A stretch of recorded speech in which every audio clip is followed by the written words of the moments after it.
Hi friends, god of masters నటసింహం Nandamuri Balakrishna present Bobby Kohli డైరెక్షన్లో NBK 109 మూవీలో నటిస్తున్నారు. ఈ చిత్రం తర్వాత బాలకృష్ణ నటించబోయే చిత్రం ఎన్బీకే 110. ఈ చిత్రానికి డైరెక్టర్ బోయపాటి శ్రీను అన్న న్యూస్ అయితే వినిపిస్తుంది. బోయపాటి శ్రీను, బాలకృష్ణ వీరిద్దరు కాంబినేషన్లో 3 చిత్రాలు రిలీజ్ అయితే 3 కూడా ఒక సినిమాకి మించి మరో సినిమా అన్నట్లుగా అద్భుతమైన రికార్డులు, అద్భుతమైన కలెక్షన్స్ రాబట్టిందనమాట.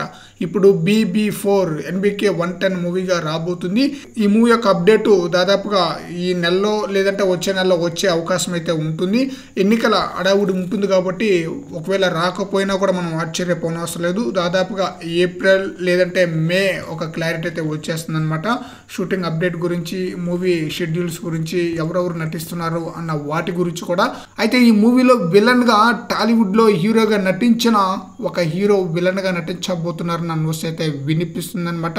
ఆల్రెడీ బోయపాటి శ్రీను జగపతి బాబును లెజెండ్ మూవీలో విలన్ గా చూపించారు. ఆ తర్వాత అఖండ మూవీలో శ్రీకాంత్ ను సెకండ్ విలన్ గా చూపించారనమాట. ఇప్పుడు BB4 మూవీకి కూడా టాలీవుడ్ హీరోను విలన్గా తీసుకోబోతున్నారంటూ న్యూస్ అయితే వినిపిస్తుంది. అతను ఎవరో కాదు, శివాజీ. తెలుగులో చాలా సినిమాలు తీశారు, వాటిలో కొన్ని మంచి హిట్స్ ఉన్నాయి. అయితే శివాజీ విలన్గా ఎన్బీకే 110 మూవీలో నటిస్తే ఎలా ఉంటుంది అనేది మీ యొక్క అభిప్రాయాన్ని కామెంట్ సెక్షన్లో తెలియజేయండి ఫ్రెండ్స్.